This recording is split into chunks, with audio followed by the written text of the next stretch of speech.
Assalamualaikum warahmatullahi wabarakatuh. Yang terhormat Ibu Dr. Romhawati Kusumani Tias, SEAK, MSA, CA, NCPA, selaku dosen pengampu mata kuliah Tata Kelola Korporat kelas 2023G.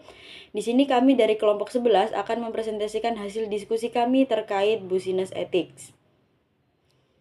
Nah, untuk anggota dari kelompok kami sendiri itu terdapat 3 orang. Yang pertama yaitu saya sendiri, Nur Yuliana Fauzia dengan NIM 148, lalu ada Revika Ayuniar dengan NIM 154, dan juga ada Berliana Cahya Ramadhani dengan NIM akhir 171.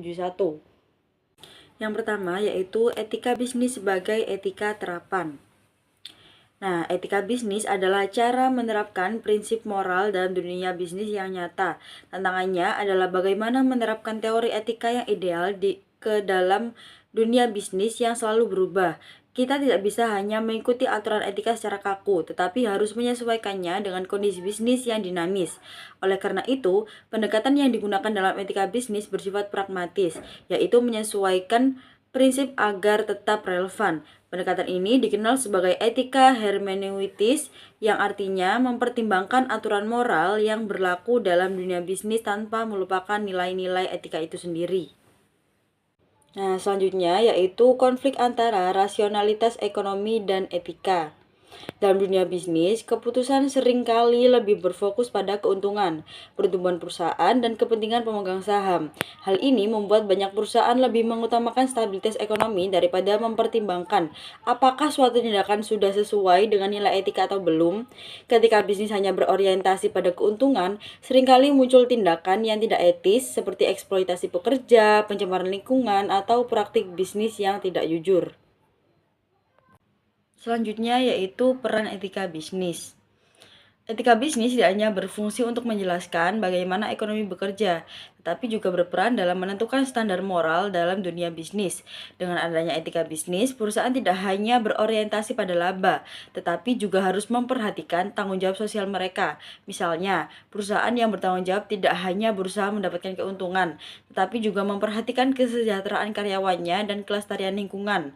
Dengan cara ini, bisnis bisa berkembang secara berkelanjutan dan lebih dipercaya oleh masyarakat. Selanjutnya yaitu hubungan dan perbedaan realitas bisnis dan ekonomi. Yang pertama, hubungan terlebih dahulu. Hubungan antara realitas bisnis dan rasionalitas ekonomi menunjukkan bahwa keputusan bisnis tidak bisa hanya didasarkan pada teori ekonomi yang berorientasi pada keuntungan maksimal. Dalam praktiknya, perusahaan harus mempertimbangkan beberapa faktor eksternal seperti dinamika pasar, etika, dan tanggung jawab sosial. Bisnis yang sukses adalah yang mampu menyeimbangkan rasionalitas ekonomi dengan fleksibilitas menghadapi realitas bisnis, sehingga tetap efisien namun juga berkelanjutan dalam jangka panjang. Nah, selanjutnya yaitu perbedaan. Perbedaan utama antara keduanya terletak pada pendekatan dalam pengambilan keputusan. Rasionalitas ekonomi cenderung bersifat teoritis dan berorientasi pada keuntungan jangka pendek, sedangkan realitas bisnis lebih fleksibel dan mempertimbangkan berbagai faktor yang dapat mempengaruhi kelangsungan usaha dalam jangka panjang. Oleh karena itu, agar bisnis dapat berkembang secara berkelanjutan, perlu ada keseimbangan antara rasionalitas ekonomi dan realitas bisnis, di mana aspek moral dan etika turut menjadi bagian dari strategi bisnis. Selanjutnya yaitu perdebatan tentang etika dan ekonomi. Di sini terdapat 3 pandangan utama terkait hubungan antara etika dan ekonomi. Yang pertama yaitu mekanisme pasar sebagai keseimbangan alami, di mana pasar dianggap bisa menciptakan keseimbangan secara otomatis tanpa perlu campur tangan moral. Yang kedua, aturan dan regulasi dalam ekonomi. Ada yang berpendapat bahwa hukum dan regulasi harus diterapkan untuk memastikan keadilan dalam pasar. Yang terakhir yaitu ekonomi sebagai sarana kesejahteraan sosial, di mana pandangan ini melihat ekonomi sebagai alat untuk menciptakan kesejahteraan bagi masyarakat, bukan hanya keuntungan individu. Selanjutnya yaitu adalah metode penilaian etika. Jadi terdapat 3 syarat yang harus dipenuhi untuk sebuah sistem yang etis. Yang pertama, etika harus berorientasi pada masalah, bukan pada prinsip. Artinya, keputusan yang etis tidak bisa hanya berdasarkan prinsip umum, melainkan harus ada keseimbangan antara aturan universal dan kondisi nyata di lapangan agar keputusan yang diambil sesuai dengan situasi yang ada. Yang kedua yaitu menangani model-model agar mengatasi ketidaksepakatan. Seringkali dilupakan bahwa pluralitas nilai memerlukan perbedaan yang tidak dapat didamaikan di antara sistem nilai, dan oleh karena itu, yang terjadi bukanlah kesepakatan, melainkan ketidaksepakatan. Model-model dalam etika bisnis harus dikembangkan agar bisa menghadapi ketidaksepakatan, bukan hanya mencari solusi yang menyatukan semua orang. Lalu yang ketiga, orientasi terhadap konsekuensi dari tindakan, teknologi, dan ekonomi harus menjadi prioritas. Dalam sistem ekonomi pasar yang memiliki banyak nilai moral berbeda, pembagian moralitas sebaiknya berfokus pada etika formal, bukan preferensi individu. Dengan cara ini, perbedaan pendapat tentang nilai-nilai dasar dapat dikurangi, sementara perbedaan dari sudut pandang material masih tetap diperbolehkan. Nah, di setiap keputusan etis yang dievaluasi, harus dilanjutkan di dalam 4 tahap dari yang paling umum ke yang lebih spesifik. Jika suatu tindakan tidak dapat langsung dikategorikan sebagai wajib atau dilarang, maka tindakan tersebut dianggap ragu-ragu dan akan dianalisis lebih lanjut di tahap berikutnya. Nah, terdapat 4 tingkatan prinsip. Yang pertama yaitu tingkat 1, prinsip formal. Prinsip-prinsip etis universal yang berlaku secara umum seperti universalitas, kesetaraan, dan keadilan. Kemudian prinsip yang kedua yaitu prinsip regional. Prinsip-prinsip yang bersifat terbatas pada waktu dan tempat tertentu seperti prioritas kasus terburuk dalam situasi tertentu. Kemudian tingkat 3 yaitu prinsip profesional, yaitu prinsip yang mempertimbangkan spesialisasi dalam berbagai profesi, termasuk etika profesional seperti prinsip persetujuan berdasarkan informasi dalam bidang medis maupun hukum.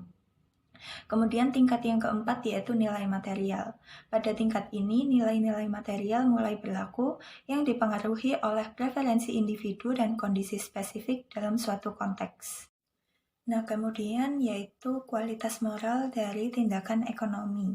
Etika bisnis tidak hanya mengkritik aturan di dalam pengambilan keputusan ekonomi, tetapi juga harus menilai apakah tindakan ekonomi yang rasional sesuai dengan nilai moral.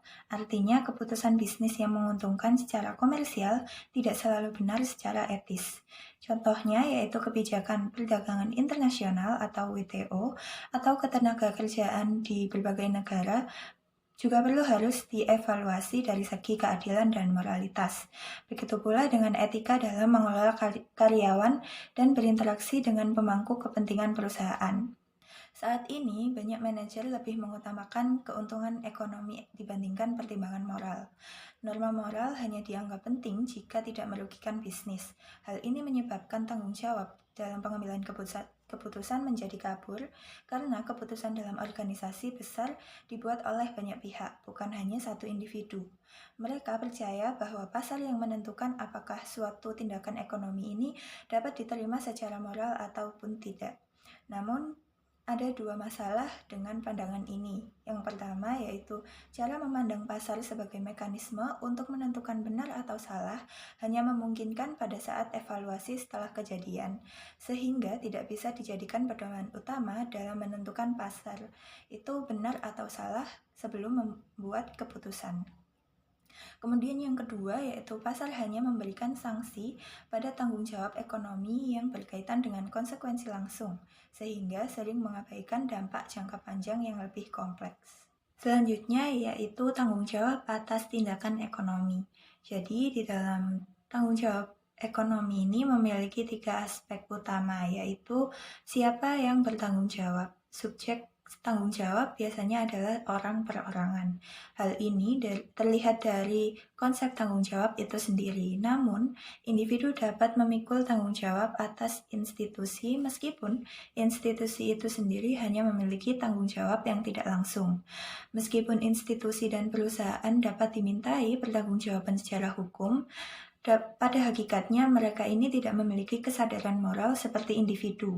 Oleh karena itu, penting untuk menanamkan kesadaran etis di dalam diri setiap individu yang terlibat dalam pengambilan keputusan ekonomi agar tanggung jawab moral tetap terjaga. Aspek yang kedua yaitu apa yang menjadi tanggung jawab. Tanggung jawab mencakup tindakan yang dilakukan dan dampaknya, baik itu yang disengaja maupun yang tidak disengaja. Tantangannya adalah semakin banyak pihak yang berdampak dan semakin sulit memprediksi akibat jangka panjang, semakin sulit pula memastikan siapa yang harus bertanggung jawab. Beberapa faktor yang membuat keputusan ekonomi sulit dipertanggungjawabkan yaitu yang pertama preferensi waktu. Orang lebih memikirkan keuntungan saat ini dibandingkan dampaknya di masa depan. Yang kedua yaitu preferensi pribadi. Keputusan lebih didasarkan pada kepentingan pribadi dibandingkan kemungkinan perubahan kebutuhan di masa depan. Yang ketiga yaitu egoisme. Orang-orang cenderung lebih peduli pada dampak bagi diri mereka sendiri dibandingkan dampak ke orang lain. Yang keempat yaitu jarak moral. Kita lebih peduli pada orang yang dekat dibandingkan mereka yang jauh. Kemudian yang terakhir yaitu paradoks teknologi. Keputusan semakin bergantung pada sistem otomatis, mengurangi kendali manusia atas dampaknya. Kemudian aspek yang ketiga yaitu kepada siapa pertanggungjawaban diberikan. Di dalam dunia bisnis, tanggung jawab sering hanya dikaitkan dengan hukum dan kode etik profesional. Namun, dalam keputusan bisnis juga berdampak pada aspek moral yang lebih luas, seperti aspek pada generasi mendatang dan kesejahteraan bersama. Aspek moral ini seringkali dianggap tidak relevan dalam pengambilan keputusan bisnis. Oleh karena itu, etika bisnis berusaha mengembangkan metode dan solusi yang memperkenalkan tanggung jawab juga pada contoh-contoh informal sebagai faktor pengambilan keputusan bisnis. Berikut beberapa metode tersebut. Yang pertama yaitu meningkatkan partisipasi pihak-pihak yang terdampak dalam proses pengambilan keputusan ekonomi. Lalu yang kedua yaitu dengan mengintegrasikan pertimbangan etis ke dalam kebijakan dan praktik bisnis, bukan hanya berorientasi pada kepatuhan hukum dan juga keuntungan finansial. Selanjutnya saya akan menjelaskan mengenai penerima norma-norma moral dalam etika bisnis. Dalam hal ini terdapat dua pendekatan, yaitu pendekatan korporasi dan juga individu. Pada pendekatan korporasi berpendapat bahwa perusahaan memiliki tanggung jawab moral sendiri dalam mengambil keputusan yang berdampak pada masyarakat, pelanggan, dan karyawannya. Sebaliknya, pendekatan individu menyatakan bahwa hanya individu yang dapat memiliki tanggung jawab moral, karena hanya mereka yang dapat berpikir dan bertindak secara etis. Dalam pandangan ini, perusahaan hanyalah sekumpulan individu yang bertindak atas nama organisasi. Patricia Haverheim menegaskan bahwa jika perusahaan mengklaim hak kebebasan dan otonomi, mereka juga harus menerima kewajiban moral. Artinya, tanggung jawab perusahaan tidak hanya terbatas pada hukum, tetapi juga pada etika. Sebagai pelaku moral sekunder, perusahaan memiliki hak dan kewajiban kolektif, bukan individual. Hak perusahaan tetap bersifat sekunder dan tidak boleh menggantikan hak utama individu. Selain itu, perusahaan bergantung pada individu dalam menjalankan haknya, dan semua keputusan bisnis pada akhirnya berasal dari tindakan manusia. Di sisi lain, Oswald von Neil-Bruning menolak gagasan bahwa perusahaan memiliki hak moral sendiri. Ia menekankan bahwa individu dan kolektif saling bergantung. Bisnis adalah usaha bersama untuk mencapai tujuan tertentu, sehingga semua pihak yang terlibat memiliki hak dan tanggung jawab moral yang sama, tidak hanya terhadap sesama anggota perusahaan, tetapi juga terhadap pihak luar. Dengan demikian, tanggung jawab moral dalam bisnis harus dipahami sebagai keseimbangan antara hak individu dan kepentingan kolektif. Selanjutnya adalah klasifikasi etika bisnis. Etika bisnis dapat diklasifikasikan berdasarkan sistem yang digunakan dan pihak yang berperan dalam penerapannya. Yang pertama, berdasarkan sistem. Berdasarkan teori sistem, terdapat 3 level utama dalam etika bisnis, yaitu level makro, meso, dan mikro. Pada level makro, etika ekonomi dan sosial, etika bisnis membahas dampak ekonomi terhadap negara dan masyarakat secara keseluruhan. Beberapa topik utama yang dianalisis meliputi aspek sosial politik, kesejahteraan masyarakat dalam sistem industri, serta kebijakan ekonomi yang mempengaruhi lingkungan dan pembangunan. Pendekatan di level ini bersifat deskriptif yang menganalisis perbedaan antara teori ekonomi dan kenyataan sosial, serta preskriptif yang berupaya menciptakan konsep ekonomi yang lebih etis dan adil. Kemudian pada level meso. Pada level ini, fokusnya adalah tanggung jawab moral dalam perusahaan dan organisasi. Hal ini mencakup dampak keputusan bisnis, pembagian tanggung jawab dalam kondisi ekonomi yang berubah, serta integrasi nilai-nilai etis dalam manajemen perusahaan.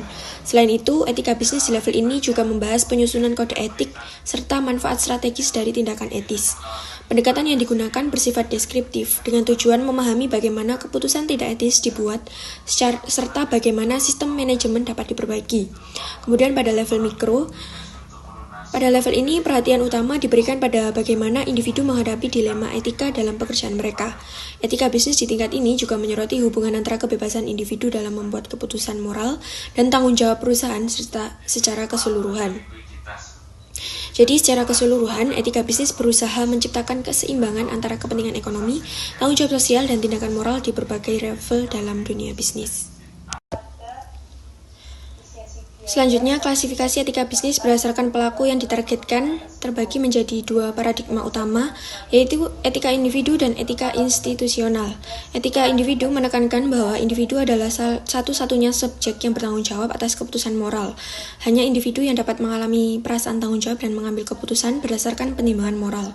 Fokus utama paradigma ini adalah bagaimana individu mempertahankan integritas moral dalam lingkungan bisnis, serta mengelola konflik antara kepentingan bisnis dan nilai-nilai etika. Pendekatan deskriptif dalam etika individu berusaha mempelajari pola perilaku individu dalam pengambilan keputusan bisnis, serta dampak moral dari tindakan mereka terhadap perusahaan. Sementara itu, pendekatan preskriptif bertujuan untuk membimbing individu agar lebih sadar akan aspek moral dalam setiap keputusan bisnis yang mereka buat. Di sisi lain, etika institusional menganggap bahwa norma moral tidak hanya berlaku bagi individu, tetapi juga bagi institusi seperti perusahaan. Dalam paradigma ini, perusahaan sebagai entitas memiliki hak dan kewajiban moral serta bertanggung jawab atas kebijakan bisnis dan konsekuensi dari keputusan mereka terhadap masyarakat. Perusahaan dianggap memiliki niat moral yang diwujudkan melalui keputusan individu dalam organisasi. Pendekatan deskriptif dalam etika institusional berusaha memahami bagaimana struktur pengambilan keputusan perusahaan mempengaruhi moralitas organisasi. Sementara pendekatan preskriptif bertujuan untuk mendefinisikan kembali nilai dan tujuan moral perusahaan agar sejalan dengan standar etika yang lebih luas. Selanjutnya, berikut merupakan ringkasan tabel yang menunjukkan perbedaan antara etika individu dan etika kelembagaan atau institusional dalam 3 tingkatan analisis, mikroskopis, mesoskopik, dan makroskopis. Yang pertama, tingkat mikroskopis. Etika individu. Fokus pada tanggung jawab individu dalam pengambilan keputusan yang berdampak pada lingkungan sekitar. Misalnya, seorang karyawan harus mempertimbangkan dampak moral dari keputusan yang diambil dalam pekerjaannya. Sementara etika kelembagaan mengkaji bagaimana perusahaan menginternalisasi norma etika dalam tindakannya. Misalnya, bagaimana kebijakan perusahaan mempengaruhi keputusan etis yang dibuat oleh individu dalam organisasi. Yang kedua, pada tingkat mesoskopik, etika individu menganalisis bagaimana perubahan dalam organisasi dapat mempengaruhi moralitas individu. Misalnya, restrukturisasi perusahaan yang mengarah pada budaya kerja yang kurang etis atau menekankan moralitas karyawan. Sementara pada etika kelembagaan, berfokus pada tanggung jawab perusahaan terhadap keseluruhan tindakan yang dilakukan. Misalnya, apakah perusahaan dapat dimintai pertanggungjawaban atas serangkaian kebijakan bisnis yang berdampak negatif pada masyarakat atau lingkungan. Kemudian yang ketiga, tingkat makroskopis, etika individu mengkaji bagaimana proses ekonomi secara luas mempengaruhi konsep dari individu. Misalnya, bagaimana tekanan ekonomi dapat mengubah pandangan seseorang terhadap etika kerja dan keputusan moral. Sementara pada etika kelembagaan, mengulas peran perusahaan dalam sistem ekonomi yang lebih besar, seperti bagaimana kebijakan bisnis mereka mempengaruhi kebijakan ekonomi nasional atau peran mereka dalam pemerintahan ekonomi. Secara keseluruhan, etika individu menitik beratkan tanggung jawab moral individu, sementara etika kelembagaan melihat bagaimana perusahaan sebagai entitas bertanggung jawab terhadap dampak keputusan dan kebijakannya dalam konteks yang lebih luas. Jadi itu tadi merupakan presentasi dari kelompok kami. Kami mohon maaf apabila terdapat kesalahan kata maupun penyebutan. Terima kasih. Wassalamualaikum warahmatullahi wabarakatuh.